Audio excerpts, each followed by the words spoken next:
Assalamu alaikum everyone. This is Dr. Qudsi Akram from Assistant Professor in Department of International Relations, Kinnaird College for Women, Lahore. And I welcome you all on our seminar, online seminar. And we are very honored to have Sir Qamar Cheema with us as our guest and distinguished speaker. Mr. Qamar Cheema is a faculty member at the Department of International Relations at the National University of Modern Languages, Islamabad. He has also taught at Qaid-e-Azam University, Islamabad, NUST Islamabad, Zebist Islamabad, and International Islamic University, Islamabad as a visiting faculty member. Mr. Cheema has done his MPhil research in FMCT and nuclear non-proliferation in South Asia and PhD research on transnational character of political Islam, repercussions for Pakistan is in process. Mr. Cheema appears on national and international media as a strategic and political analyst. He also writes articles related to foreign policy, national security, and domestic politics in Daily Times and Arab News. Sir, from the behalf of our students and faculty in the college, I really welcome you and we are really honored. It's an honor for us to have you here. Um, Please. Thank you very much, Dr. Kutsia, for having me on this webinar. I'm really honored to be here, and it's a great honor for me to speak at prestigious Kinnaird College. Today's topic for this discussion and for this talk is a global presence in Indo-Pacific and the options for Pakistan. Well, normally in Pakistan's discourse, in foreign policy discourse, we do not hear normally about Indo-Pacific, that how Indo-Pacific, how the global changes are coming in Indo-Pacific, and how Pakistan can have its footprints there. So the rundown of today's presentation and discussion is like this. First, I'm going to talk about what is Indo-Pacific so that people who don't understand, they can understand. Then I will talk about what are the main priorities of the countries in the region, the common goals which the nations want to achieve in this region. And the third, I will speak about the doctrines of Japan, United States, India, China, and France, that how they see Indo-Pacific. The next is that what are the options for Pakistan? So for majority of the people who do not understand that what constitutes in Indo-Pacific, it's important to understand that the Indian Ocean and the Pacific Ocean. But so many states fall in this region, starting from the eastern coast of Africa, then it's the entire Indian Ocean. We can talk about that, even Madagascar, Mozambique, Somalia, Yemen, Oman, and then it comes to India, even Pakistan, Iran, Oman. And then if you go to the Far East, we talk about Thailand, Myanmar, Vietnam, Philippines, and then we have Japan, South Korea, Australia even, and many of the islands in both the Indian Ocean and the Pacific Ocean. So this is a very broader definition. And above all, I will explain in future that all the countries in the region, they have explained Indo-Pacific as per their own perspectives. So, Indo-Pacific as a region, if I speak about that, in the 21st century, the strategic rebalancing and repositioning are making great powers curious and insecure in uncharted regions like Indo-Pacific. And Indo-Pacific as a geopolitical nomenclature has given a geographic and strategic reference to the region by replacing Asia-Pacific, which remained a dominant construct for long. For more than 10 years, this term is being coined in official documents, including national security strategies and the defense white papers. So this particular term, Indo-Pacific, is somehow new for many, but since quite a lot, since 10 years, we have been discussing and people are knowing this. So, however, its geographical boundaries are not precisely defined. That is a challenge. The Japan has defined it differently, United States has defined it differently, France has defined it differently, India defines it differently. So there is yet to be consensus on this, that which countries fall in Indo-Pacific. The region Indo-Pacific has many countries that are key engines of the global economy, as more than 60% of the world population is here. And one global trade happens here. This region is one of the largest gas house emitters, which makes its case for industrial growth. With opportunities in this region, there are environmental, territorial, economic, and political challenges in the region. And above all, if you can say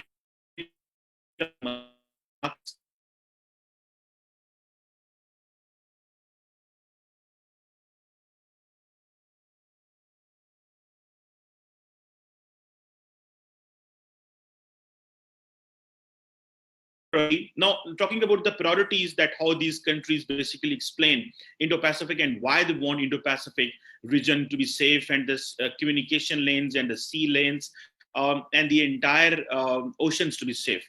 The first priority, which normally all countries share, is that they believe that the region is contributing to regional stability through security and military cooperation.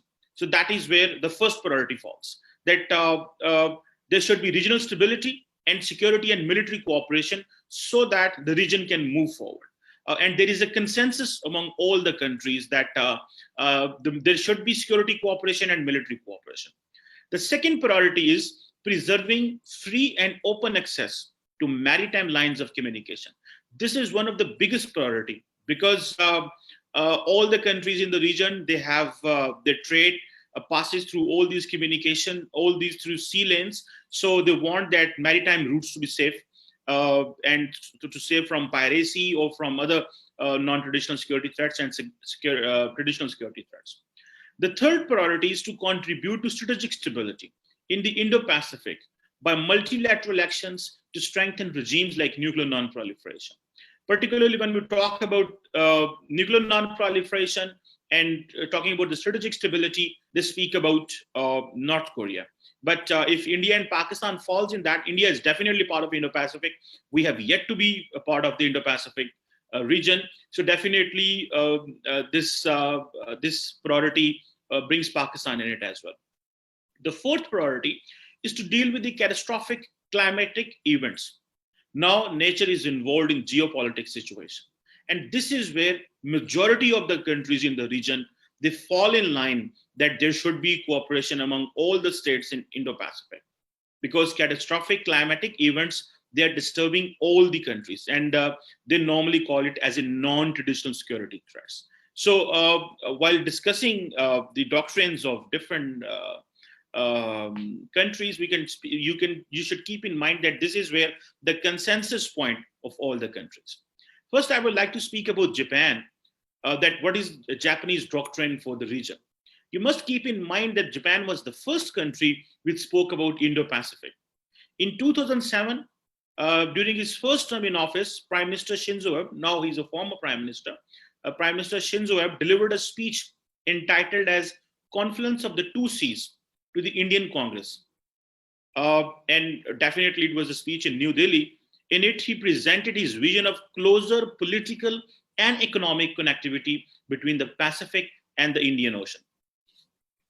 It was a vision based on intensive cooperation among the democratic states of the region, which was to serve as the center of the networks spanning the entire Indian Ocean and the Pacific, and make way for free flow of person, goods, capital, and knowledge that would guarantee freedom and prosperity. According to former Prime Minister Shinzo Abe, the security of the shipping routes is of central strategic importance in this respect. Abe's connectivity concept also emphasized universal norms, which are intended to closely link the democracies in the region politically and economically, and to regulate the behavior of non-democratic states, including China.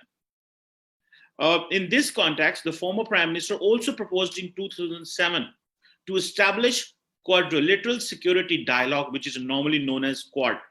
And recently you might have seen that some military exercises, and this cooperation has strengthened recently. And you might have seen all the foreign ministers and the foreign secretaries of all the four countries participated in. And there are 4 countries which participated in which are in quadrilateral security dialogue. First is Japan, Australia, India, and the United States. All 4 are democracies, and they believe in shared values. However, Abe's first term in office lasted only 1 year, so that the corresponding concepts were not only brought in life in his second term of office, which began in 2012. At the beginning of his second term as Prime Minister of Japan, published an essay entitled Asia's Democratic Security Diamond at the end of the 2012, in which he revisited earlier ideas. In response to China's aggressive behavior in Asia, he proposed the formation of a democratic coalition composed of all these countries again, so that the global all the activities in the region could be smoothly done. So in reality, all the countries, including China, Japan, they want to have a check on China's mini multilateralism. This is where I think the entire global audience agreed upon. I think the interesting scenario changed when the United States um, came forward on this idea of Indo-Pacific. During Obama tenure, the Americans were struck in Afghan war and Iraq war, and they really wanted to move forward. In 2011, the Obama administration brought up a major strategic shift in global politics and drafted its strategy for Asia Pacific. Remember, it was known as Asia Pacific formally. So the former Secretary of State Hillary Clinton wrote an article in Foreign Policy and called it America's Pacific Century. The major theme of this strategy was the United States is a global power, and the future of American power will be decided in Asia. Obama administration was closing down its war in Iraq, to whom they called a war of choice. And by the way, Afghanistan's war was known as a war of necessity. So Iraq war was a war of a choice, and Afghanistan's war was a war of necessity. So I remember while Hillary Clinton wrote this article, and she said that America's future will not be decided in the mountains of Afghanistan or in the streets of Iraq. It will be decided in the Asia Pacific, and America will be in the center of the action. But now they changed the name after this region is known as Indo-Pacific. But coming to the President Obama, whom I'm talking, the United States called this region as an important area for the future of the world. President Barack Obama and Donald Trump have invested politically and strategically in the region. And President Joe Biden will keep that momentum as he believes in multilateralism. And the focal person of Joe Biden, who has recently announced his entire team, is Mr. Kurt Campbell, who has written the book, The Pivot. If you can read that book, is one of the wonderful books, who was working for Hillary Clinton at that time. He has been appointed as Biden's focal person for Indo-Pacific. So President Trump, in his speech at Hanoi in November 2017 at Asia Pacific Economic Cooperation Summit, called for free and open Indo-Pacific. This is what the former Prime Minister of Japan, Shinzo Abe, said. President Obama also worked for Indo-Pacific Economic Corridor, known as IPEC. So along with this, they declared this region as pivot to Asia. So normally when we talk about, in particularly Obama administration, this region was known as pivot for the global activities in future. So FOIP and IPEC, basically the ideas came from the Trump and Obama, are in official documents of the United States, including White House National Security Strategy, United States Department of Defense, and United States Department of State and Department of Commerce. So the Americans basically brought it fully in this. The other country which is important, and I was in France last year to attend a conference on Indo-Pacific, and there were the French Foreign Office and the military was letting us know that what is the French doctrine of Indo-Pacific. Although France introduced the Indo-Pacific doctrine in 2018, when Emmanuel Macron, the French president, was traveling to Australia in 2018.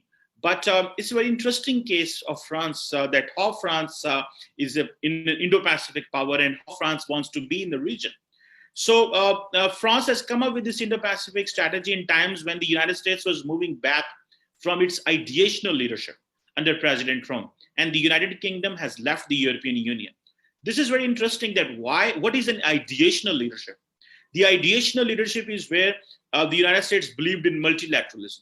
United States and other partners believed in the shared values on which the entire global order stood after the World War II, and particularly after the collapse of the Soviet Union. So that world order, or that particular order which was established by the Americans, it was falling because Donald Trump, he introduced the pull factor in his policy, and the global stage was empty. And the French thought that this is the right time to get into the region. But why the France is going there?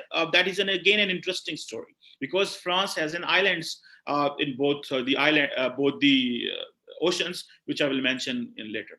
So France, being a permanent member of the United Nations Security Council and one of the founding members of the European Union and the North Atlantic Treaty Organization, has a strategic role to play in the contemporary global environment. France, being a European power, has the advantage of having overseas territories and populations in the Indo-Pacific. This is an important point. The Pacific and Indian Oceans give it a distinctive place in that part of the world. These territories are active connecting points, and that is why France calls itself as an Indo-Pacific nation, because of its overseas territories, which expand from African coastline to the western shores of America. And by the way, the French definition of Indo-Pacific is the most widest and the biggest in terms of which starts from the African coastline and which goes to the western shores of the America. No other country explains Indo-Pacific in that bigger context. Now, France has expanded this region more than the USA, as you mentioned, and gives this part of the world a different territorial definition. So there are French overseas territories in the Indian Ocean, which are known as Glorious Islands, Tourmalin, Scattered Islands, Reunion, Crozet Islands, Kerguelen Islands, and a couple of others. Whereas French overseas territories in Pacific Ocean are New Caledonia, French Polynesia, Clipperton, and Wallis and Futuna. So because of these islands, France believes that it should be considered part of the world, and France believes that we are in this part of the world since centuries. It's not about decades, and we should be our islands must be treated as a respectfully in those areas, and we believe that we have to enhance our capabilities there. Now, coming the next important country is China. Remember, all these efforts are basically for China. And why China? Because they want to counter China's mini multilateralism. That is one of the biggest challenge. If you remember that, how this Belt and Road Initiative came, it again forced the international community to have their own doctrines for Indo-Pacific. So China's rise and its influence in its backyard forced global powers to constrain the rise of China from the perspective of geopolitics and geoeconomics. In 2013, China introduced Belt and Road Initiative, which will have 6 corridors of economic prosperity in the region. BRI aimed at creating a network of transport, aviation, port, and energy-related infrastructure projects across nations so that Chinese supply chain could have smooth reach. Well, there are difference of diplomatic or jargons or diplomatic communication which the Chinese speak about and which the West speaks about. For example, the China has come up with the diplomatic jargons like shared destiny and comprehensive strength, whereas the Western countries speak about the shared values. So what is shared destiny and what is a shared value? I think this is where both countries and the West and the China have a difference. Shared destiny, what the Chinese explain is to have a comprehensive strength, to have an economic strength, to make your economy better, to grow together. And that shared destiny is that all countries, they need to reach a destiny where all are prosper, all are having good economic lives.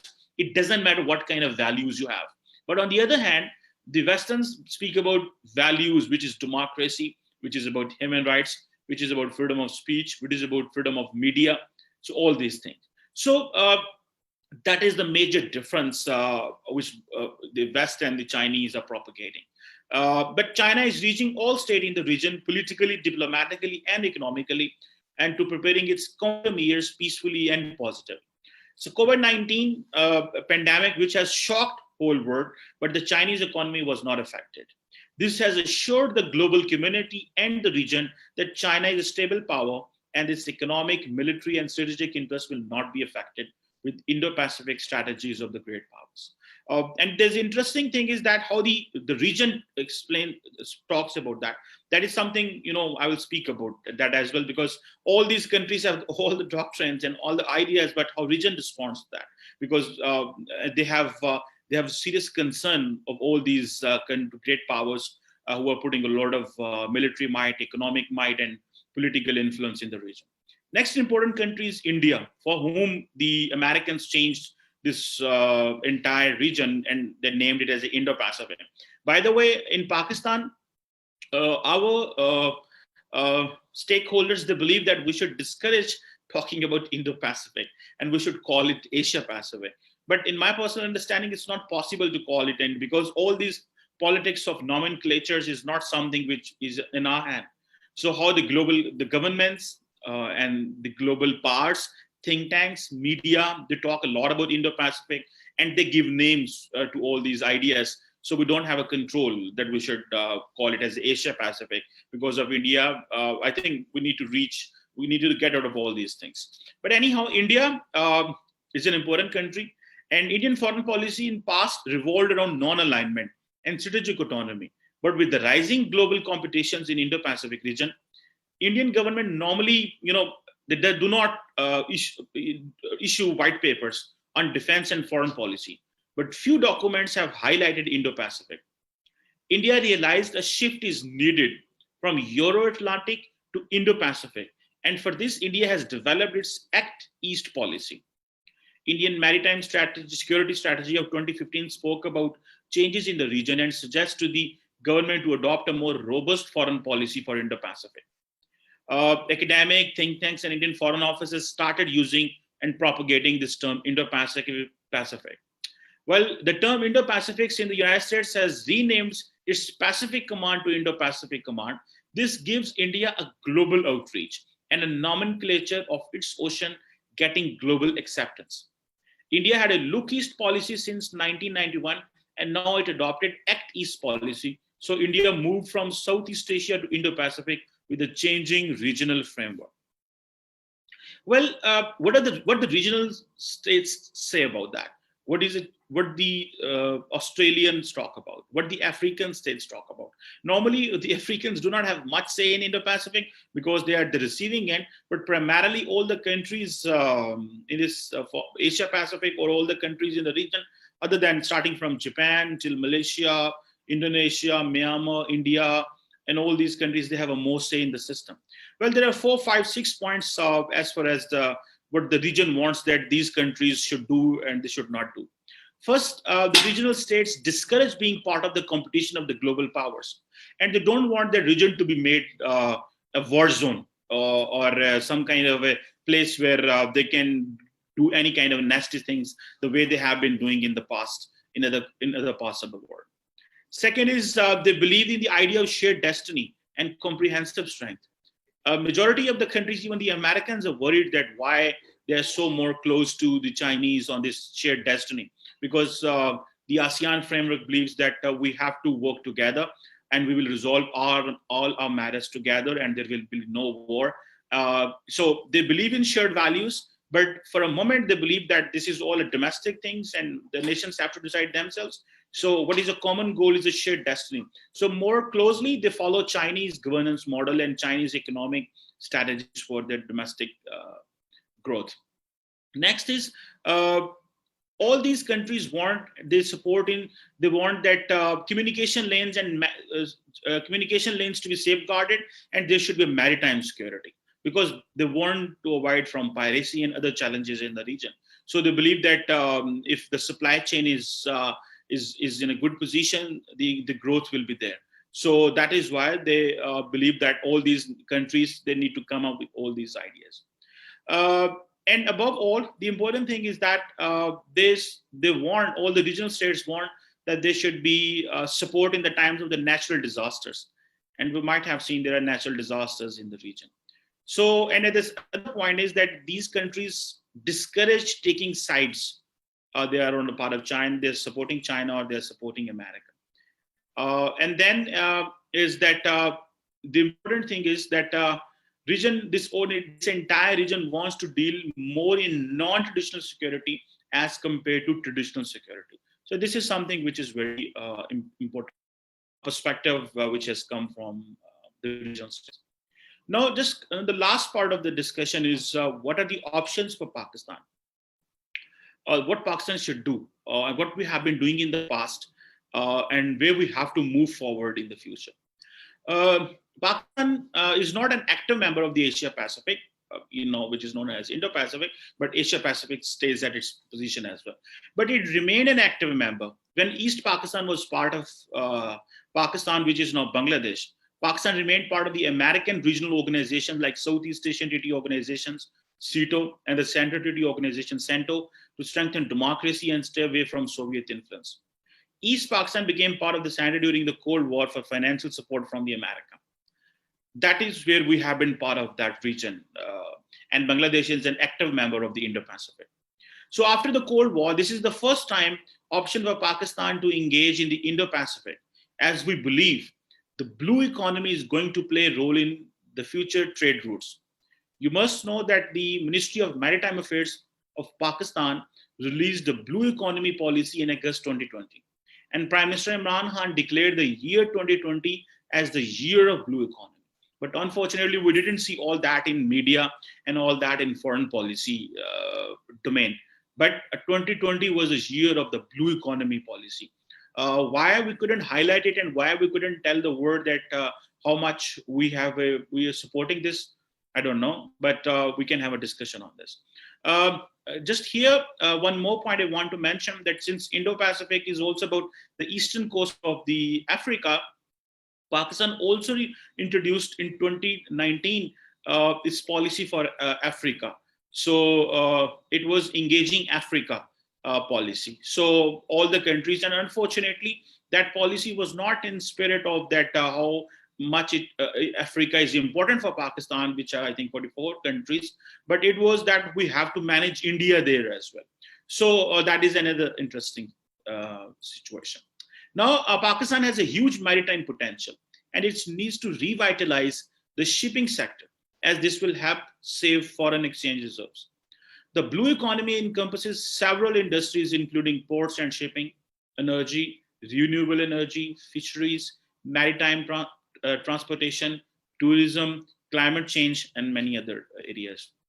One more thing is that Pakistan is also introducing a deep sea fishing policy to enhance seafood exports from $450 million to make it around $2.5 billion industry. If Pakistan is able enough for this, I think it can revitalize our economy and some new areas will be discovered as well. Well, Pakistan's foreign policy, which I believe we must look into it, needs a major shift when Arab allies of Pakistan are revising their checkbook diplomacy, and Pakistan is failing to keep balance in the Muslim world as polarization is increasing. Meanwhile, it will give Pakistan an advantage to engage with ASEAN and the other regional frameworks in Indo-Pacific, because SAARC is no more a viable regional platform.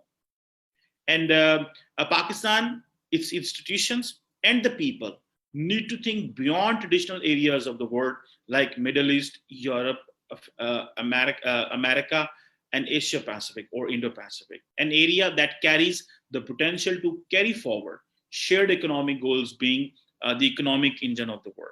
I think this is where we need to move forward. We need to look towards this part of the world. Unfortunately, the western side of Pakistan, normally Pakistan calls that we are strategically placed in the world, but the place where we are, it has not been much helpful in terms of economic activity, connectivity, and growth. We have had challenges. So even despite our efforts since long, we have not been able to reach the Central Asian markets because of the volatile situation in Afghanistan, and because of the Iran's global disconnect. We couldn't use Iran and Afghanistan to reach to Central Asia, and yet things are to be settled. So all what we can do is that this bigger platform like Indo-Pacific, and because of the blue economy policy Pakistan introduced, I think the future lies there. But one thing which is important to understand, that Pakistan is strategically aligned with China and the Chinese Belt and Road Initiative, and CPEC. Well, Pakistan's Prime Minister Imran Khan has categorically made it clear that the future of Pakistan is aligned with China in the coming decades. And he's absolutely right. We need to engage with China, but we need to bring diversity as well. So Pakistan must be part of the BRI, and we need to move forward from CPEC. I think CPEC is one of the corridor of the BRI. BRI is too big, is much bigger, and above all, Indo-Pacific is there. So I think if Pakistan becomes part of the Indo-Pacific and we keep that BRI in mind, we can engage a lot in the global audience. And while China has been working with Pakistan for shared destiny and comprehensive strength, which are the Chinese diplomatic jargon, which I mentioned earlier, how Pakistan keep its strategic autonomy in Indo-Pacific while keeping the Chinese in loop is something we have to work on. Because if India can work with every other partner in the region, we just must not stick to China alone. We need to have this strategic autonomy. So I think a new approach for a new region must be part of our defense policy.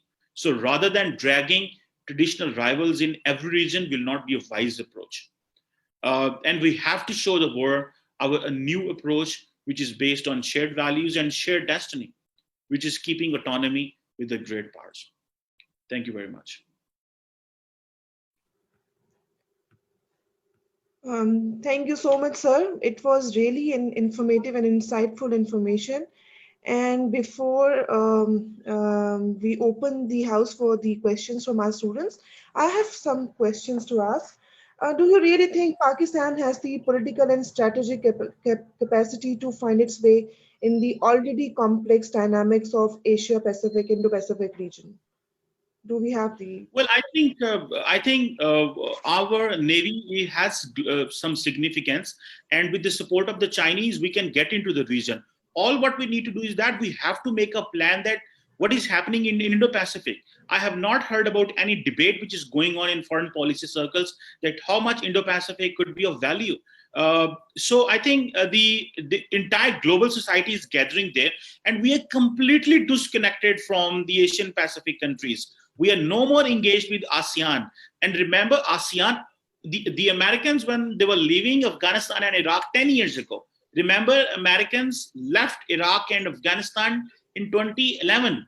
So, and they saw that the world is moving there because this is an economic engine. And we kept waiting that when things will be good in Afghanistan and we will get into Central Asia. So we kept waiting and we didn't plan where the world is, where the economic engines are, where the economic activity is happening. So I think, and above all, India has come up with this Act East policy. So we need to revitalize ourselves. For example, if we have this engaging Africa policy, so why can't we have this engaging Asia Pacific policy? Or why can't we have this our own Indo-Pacific? Because all these countries, the Germans have their own doctrine for Indo-Pacific. The Dutch have their own doctrine. The French have their own doctrine.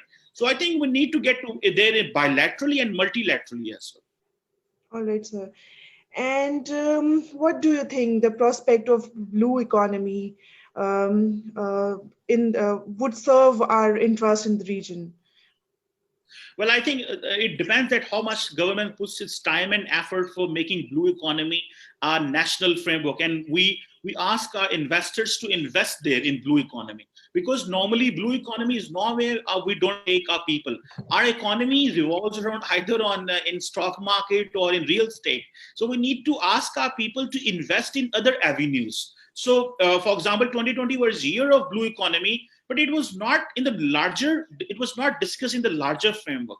So normally all those foreign policy or ideas which are normally propagated by the defense forces, they get the national attention and audience. But when it comes to the foreign office and our other offices, it doesn't get the national attention. So there is a huge potential. Or what matters is even our shipping industry had a potential of billions of dollars. Fishing industry. So if we fall at $450 million, we can take it to $3 billion.